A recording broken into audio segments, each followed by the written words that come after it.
Hi everyone, welcome to my channel.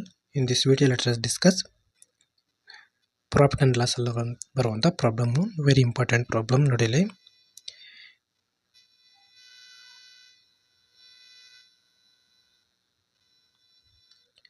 A dishonest dealer cheats to the extent of 25% while buying as well as selling.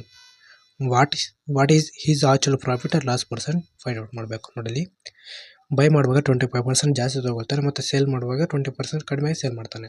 What is actual profit per loss percent find out ಮಾಡಬೇಕು. ನೋಡಿ ಇಲ್ಲಿ, buying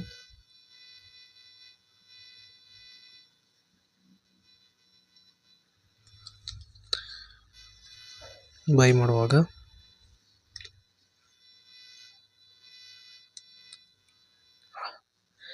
actually by ಮಾಡುವಾಗ 25% ಜಾಸ್ತಿ ತೊಗೊಳ್ತಾನೆ. 125 actually ನಮಗೆ ಎಷ್ಟು ಬೇಕು 100. Actually 100 sale ಮಾಡುವಾಗ 25 ಕಡಿಮೆ ಅಂದರೆ 25% 75. ಈ 25% ಇಲ್ಲಿ 25% ಪ್ರಾಫಿಟ್ ಬರುತ್ತೆ ಬೈ ಮಾಡುವಾಗ, ಮತ್ತು ಸೇಲ್ ಮಾಡುವಾಗ 25% ಪ್ರಾಫಿಟ್ಟು. ಟೋಟಲ್ ನಮಗೆ ಎಷ್ಟು 50%. 50/75 ಇಂಟು 100. 25 3s 25 2s 2/3 66.67% ಪ್ರಾಫಿಟ್ ಬರುತ್ತೆ.